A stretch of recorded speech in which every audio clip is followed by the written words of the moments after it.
Hey, Guoday here. The majestic Sunday is finally near and wow, does his kit feel amazing and powerful. He looks to be the best hypercarry buffer so far, benefiting many of our current units, and if you're interested in the upcoming summon meta, he should be their savior too.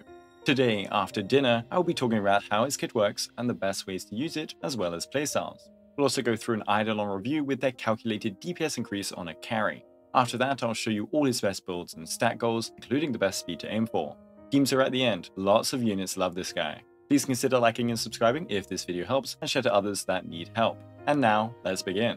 Sunday is an imaginary harmony unit. He isn't our first of this combo, but he is our first limited one. And his base stats aren't that special. In fact, he's got a low base speed and a high energy cost. For leveling priority though, ignore his basics completely, and then everything else should be leveled, as they all contribute to scaling your DPS's damage a ton. But now for his amazing abilities. Sunday's skill will enable the character Sunday selects to immediately take action, just like Bronya. This means no matter where they are in the action order, even if they were delayed by enemies, they will take action next. And then their damage will be increased by 30% for 2 turns. If the character Sunday selects has a summon, so as of 2.7 this is Jing, Yuan, Topaz and Lingsha, then extra benefits are provided. Not only will the character immediately take action, but their summon will now also immediately take action right after the character. Even if the summon is ahead in the action order, it seems Sunday will always make them act after the character. This is going to be key to summon DPS in the future. The secondary benefit is that the damage boost increases from 30 to a whopping 80%, nearly triple the base value. Sunday's skill finally has 2 distinctions depending on who he selects.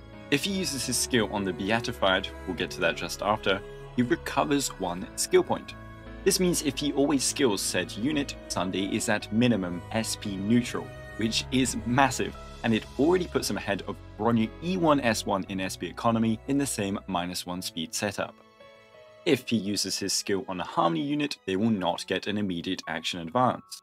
This means no infinite loops with Bronya, whilst also giving Bronya a small win. Sunday's ultimate has a cost of 130 energy, but unleashing it will do 2 big things for his designated target. He will first regenerate 20% of their max energy. This isn't much but gets better later on, and it isn't affected by the wearer or target's energy regeneration rate. Next, he turns this target and their summon into the Beatified. The Beatified has their crit damage increased by a scaling percentage based on Sunday's own crit damage plus a fixed percentage.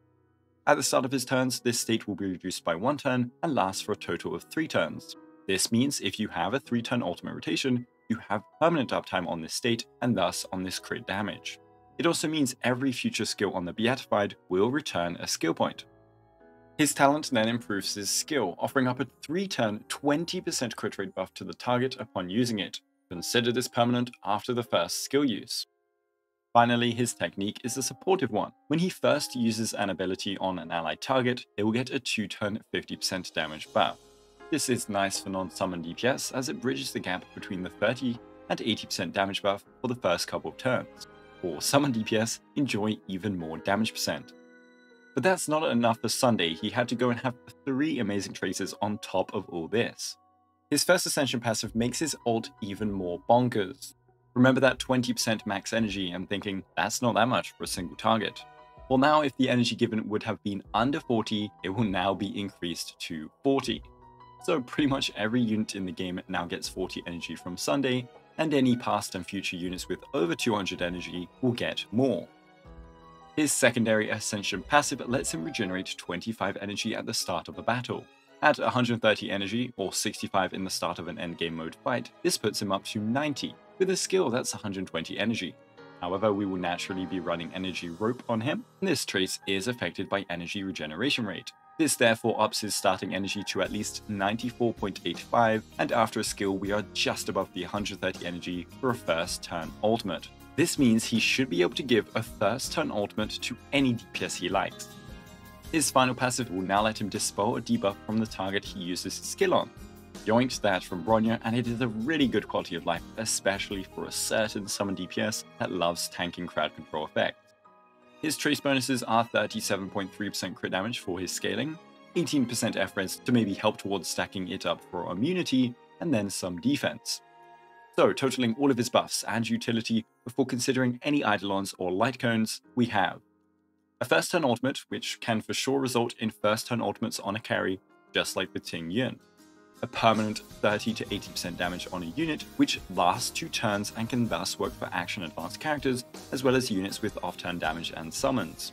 A possible debuff cleanse every turn. A permanent 72% crit damage or higher, considering a 200 crit damage Sunday and a 3-turn ultimate rotation. A minimum of 40 energy to an ally every 3 to 4 turns. A permanent 20% crit rate buff. A nice extra 50% damage boost at the start of a battle with his technique. Oh, and he can double the number of actions of your carry. And he does all this whilst being at minimum SP neutral, barring the first skill where he is negative. If you don't get the memo, this unit is crazy for summons, but also just hype carries in general. He is a better Bronya, and Bronya is only weak because her best setup consumes too much SP. Let's now review his eidolons. There's always an E1 bait with Harmony units, huh? When Sunday uses his skill at E1, the target character will now be able to ignore 16% of the enemy target's death. This is a decent buff at a minimum 9.36% DPS increase for the target, further scaling with Def Ignore or Def Shred allies. However, it allows their summons, if applicable, to ignore a very high 40% of enemy target's defense. This is at minimum a 27.2% DPS increase for the summon, again, possibly scaling further. If you want to invest into Remembrance or current summon hypercarries, this is a massive upgrade. And this all lasts 2 turns, basically meaning it's permanent when always using skill on the same target. E2 recovers 2 SP after his very first ultimate. Since he doesn't get his SP return on his very first skill, this helps a bunch for early SP economy. So it's comfy whilst also benefiting Zero Cyclers, who can now use his SP for deadly combos. It also gives a 30% damage buff to the Beatified, and since this can be up permanently, we get another nice boost to the carry. E4 regenerates 8 energy at the start of his turn. Now, considering no external energy, and even considering his S1 which gives energy, this doesn't improve his rotation. However, with external energy, he can drop down to a 2-turn rotation, which is disgusting for energy cycling. His final Eidolon is really interesting. His talent's 20% crit rate buff, or 22% with E5, can now be stacked 3 times. And when using his ult, he also applies said talent. This is 66% crit rate for a target and makes you wish you never built crit rate. However, the final part saves the day, as now any excess crit rate converts into double the crit damage. Enjoy 132 crit value gamers, and never worry about rolling these substats again. Here are all the damage gains from each respective Eidolon on a target. I used Jing Yuan as my test dummy in the simulation, and for E4 the gain is dependent on if you got a 2-turn rotation or not. As for his build, it's pretty simple. Use the set that stole his old clothes, also known as Sakados's Relived Ordeal. It gives him speed for his threshold goal, as well as another 36% crit damage to the hypercarry he is buffing. He can maintain permanent uptime on this, as both abilities target only one ally. If you haven't farmed much Sakados, then 2-piece combos are possible, but the crit value gain of the 4-piece Sakados is worth more than any crit damage substats, and his normal speed goal is not hard to hit. Finally, you can run Windset if you know what you're doing, and only if running him fast and ahead of your DPS, as Windset will cause desync issues otherwise. For Planars, I recommend Broken Kill or Lusaka.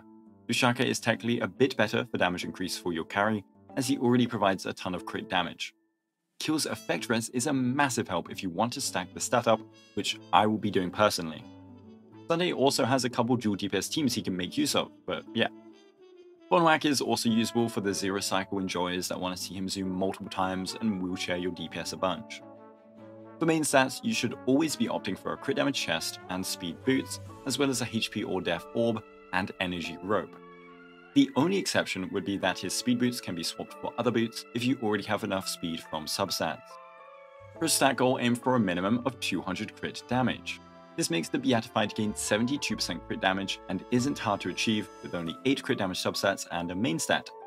For 5 to 6 more crit damage substats or 234 crit damage total on Sunday, you only give your DPS 10% more crit damage, which isn't all too much. You can go further, but I prefer instead investing into effect res just like I did with Bronya. Action order is key to his setup, and having him miss a turn and lose action parity is really annoying. We will also be tuning him to the 134 breakpoint, so being delayed means bye-bye 2 actions in the first cycle. If you don't care for FRES and plan to just reset, then by all means just stack crit damage. For a speed goal, you should most of the time aim for 134 speed, or 133.4 if you care for decimals. At this speed, you are at a top tier DPS breakpoint, and since his turns equal DPS turns, this is a must-get goal for him if you care for clear speeds. This allows him to take 2 actions in the first cycle, which allows for 4 actions in the first cycle for any 135 speed DPS. For other speeds, let's now discuss. Some people think since you built fast speed on Sparkle, you must do so on Sunday, because that's how that works, right? But no. The reason Sparkle is fast is because she only has 50% action advance, so she can neither double actions nor waste too much AV if ahead. The reason Bronya runs a high speed is because she has SP problems. Sunday is here to save you from that and return to the good old -1 speed setup. If Sunday is at 160 speed and uses skill on a 100 speed DPS, you are advancing their action value by only 37.5, just like Sparkle would. If you are instead right behind them, you would advance them by nearly 100 AV, 2.67 times the previous amount. In this case, we would use a 135 speed DPS, but a -1 speed Sunday would still advance them by 74 AV. The only reasons you'd run a 160 speed or higher Sunday are the following. First, if your DPS is above that speed, say a boot hill with Ron May. Second is if you are running a dual advanced setup, say a 161 speed Sparkle with a 160 speed Sunday. This could also work with E2 Bronya. Third, you are running a crazy action advanced setup like Wind and Dance and want to act 3 times on Sunday in the first cycle. Most players stick to 134 and make your DPS 135 speed. This setup is what makes this skill so bonkers. Now onto Lycones. Sunday's signature is one of the most shocking S1 baits so far as it provides massive buffs, fixes his energy, and also improves SP economy. This cone feels close to a must pull on Sunday and is probably the best Harmony signature so far. So when the wearer uses skill or ultimate on specifically one ally character, the wearer regenerates 6 energy. This is both his skill and his ultimate, and this completely fixes his rotation and guarantees a 3-turn ultimate. Without this, you are stuck at 4 turns outside of RNG situations or external energy. Then the ability target gains him for 3 turns, stacking up to 3 times. Each stack is 15% damage for opponent, 45 damage percent. So that 30 to 80 perma damage percent from his skill is now 75 to 125 permanent damage percent. But then it gets scarier. After every 2 instances of skill or ult the wearer uses on specifically one ally character, you recover 1 SP. Okay, Hoyoverse. Sunday is at minimum SP neutral, and I said that for a good reason. With this cone and always using skill on the Beatified, we reach an SP neutral 3-turn ultimate rotation. This means 3 skills and 1 ult on a target. That means 2 SP recovered from this cone. 2 SP in 3 turns is 0.66 SP a turn, which is higher than Sparkle. I don't want to cause FOMO, but I would not skip this cone if you really want to feel the power of Sunday. All those buffs from before, added with the S1's damage percent, whilst being SP positive. Now the other options for Sunday are the following. Bronya's cone would be the next choice. It provides 10% energy, which still isn't enough to guarantee a 3-turn ult, but with 1 RNG hit or a small amount of external energy, it gets you there. You will need a 5% energy planar, energy rope, and S3 of Bronya's signature if you want a 3-turn ultimate on Sunday with no external energy. This Lycone also gives SP now and then, and it provides damage for the target of his skill, but it won't apply to out-of-turn attacks and summons as it is only 1 turn long. Next, since he recovers SP every skill, he can actually use Sparkle's Cone for even more crit value. Now he gives out 30% crit rate and at minimum 100% crit damage if he is at 200% himself. It has no energy though, so enjoy the 4-turn ult. Planetary Rendezvous can be used with imaginary allies, so it's cool for any future imaginary summon units. Past and Future is just a free-to-play weaker version of Bronya Cone if you have nothing else, and likewise Carve the Moon is there if you have nothing else. Finally, Dance Dance Dance can be used if you know what you're doing, and if you do, you're probably a zero cycler. Just don't use it on a -1 speed setup as it will cause desync depending on when you ult with Sunday. And now, it's finally onto teams. I actually think I might make a secondary video on this, but let's still go into detail here. First, let's discuss 3 combos. Robin, Sparkle, or Bronya with Sunday. On Robin's release, I talked about the crazy potential that Robin and Bronya could provide for a DPS's amount of actions. The only problem is, how are you getting that SP? With Sunday on board, and very ideally with his S1, what SP? The damage boosting and action boosting potential of this combo is immense, and Robin has no buff downtime in Concerto. The only anti-synergies are that you can't skill Robin with Sunday for advance, and you don't want to ult with Sunday on her because of SP. I guess this is to avoid the combo being too broken, but it's still crazy and it looks to be the best harmony duo for Sunday. As for Sparkle, this combo feels kind of annoying due to buff uptimes. Sparkle at 161 speed and Sunday at 160 ensures the following action order of Sparkle, DPS, Sunday, DPS. And at these high speeds, you act a ton sure. The Sparkle's buffs last until the start of the ally's next turn, unlike Sunday's Giga Chat 2 turns. What this means is Sparkle gives buffs, the DPS acts, Sunday advances the unit, and then they lose Sparkle's buff. If you time your DPS's ult before they act, they get both buffs, sure, but that's not going to be amazing for a bunch of the roster. Instead of Sparkle with Sunday, I prefer Bronya in theory, but rip your SP. So this combo can only work for some DPS units. Sunday would be tuned to act first behind your DPS. So 135 DPS, 134 Sunday, 133.4 Bronya, or you just get a bit more speed on everyone to make your life easier. Since Sunday's buffs are 2 turns long, you can go DPS, Sunday, DPS with Sunday's buffs, Bronya, DPS with both Sunday and Bronya buffs. You get what you want from the Sparkle combo, but on their actual turn. It still means out-of-turn actions after that third turn lose most buffs, but the amount of actions is crazy and the first 2 turns are big. Now for some teams. Of course, the first unit everyone's mind goes to is Crit Lingsha, Jing Yuan.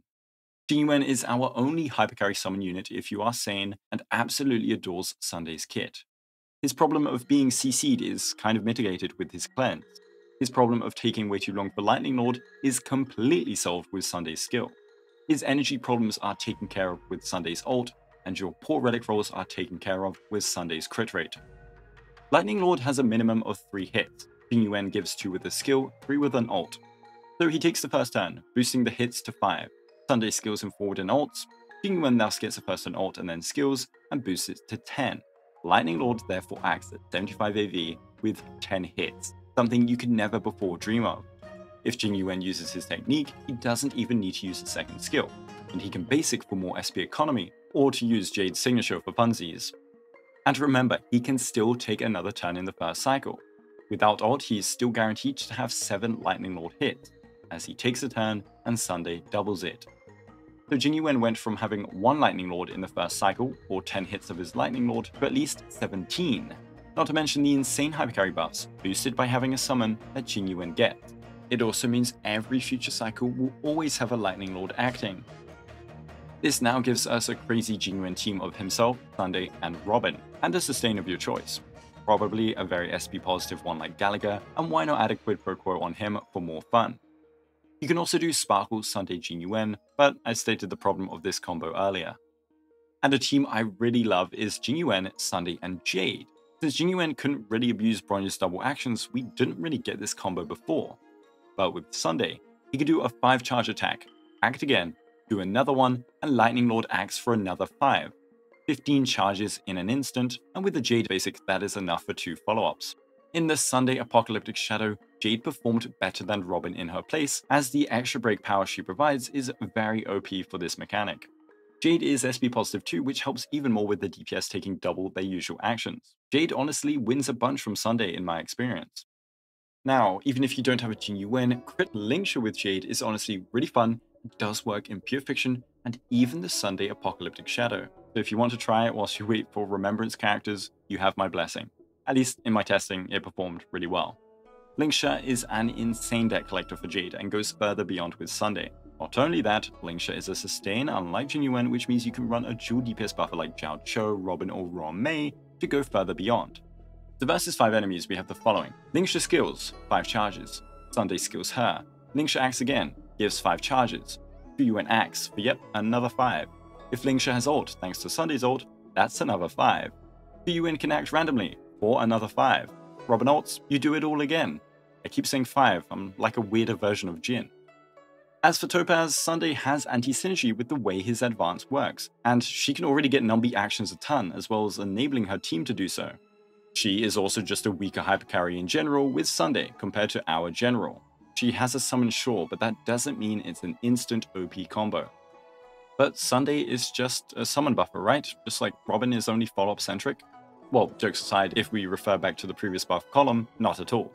Sunday E0S1, in my experience, is now the best hypercarry buffer among Harmony units, and he can even do well in dual DPS teams thanks to so many units enabling each other. For example, he can double the actions of a Debt Collector for Jade, he can double the actions of a good Breaker for Himiko, or a good DPS for Herta. The only places he falls off compared to others are in Break, which is Raw May's domain, Dot, where you'd go Robin or Raw May, and you can still run Lune or Qingxue with Sunday with smart SP usage, as his kit and energy generation is immense for them. For example, with Lune, you can use a normal BA into Sunday skill into an EBA 3 on Lune, not to mention Sunday's 2-turn buffs working brilliantly for E2 Lune. Speaking of Break though, Boothill is an anomaly and loves Bronya's double actions already, so getting an SP neutral or positive Bronya with energy generation on top is kinda crazy for this cowboy. He doesn't need Sunday, but man it feels better with extra SP to run Raw May with ease, and more ults means he can tackle non-physical weakness even better. Maybe with E2 you can run both Bronya and Sunday, and I cannot wait for Fugue on top to make this guy even better. Everywhere you'd use a Bronya, you can now use Sunday to a better effect. Everywhere you could use a Sparkle, you can now run a Sunday. The DPS would have to change their speed in the case of replacing Sparkle, and maybe they'd drop some crit rate due to his talent, but it would be worth it. Examples of DPS that can use these two previous units and can now use Sunday would be Boothill again, but also Jing Liu, Blade, YUNLI, Fei Xiao and Akron, yes, even if they don't use energy, Argenti, Jing Yuan, Lune with smart SP usage, Himiko Hypercarry, Zila, Crit Lingsha, and a bunch of 4-star DPS if you still enjoy them. Crit Hypercarry was kinda dropping in power with so many Break and dual DPS units, but those Hypercarries still exist and can thus use Sunday. Is it always going to be an upgrade? At least if they use Bronya, it should be. If they use Sparkle, then I think most of the time yes, since he gives more effective actions and still an amazing amount of damage amp. But please don't take just my word for it, be sure to do your own research with other theory crafters and showcases. And finally, the Remembrance path looks to be centered around a new type of summons named Memo Sprites. Sunday should be their best harmony if you're interested in them. I think this is one of my longest videos ever, but it was worth it. The man has so much to give to the meta and I am so happy he's coming out in a week. I think his kit is just amazing for current and future units, so that's why I'm hyping it up. Remember, as always, Honkai Star Rail keeps getting stronger and stronger units. Anyways, let me know if you're pulling for him, and like and sub if you enjoyed the video. Thanks to my amazing YouTube members, thank you all so much for watching, and as always, have a Guoba day.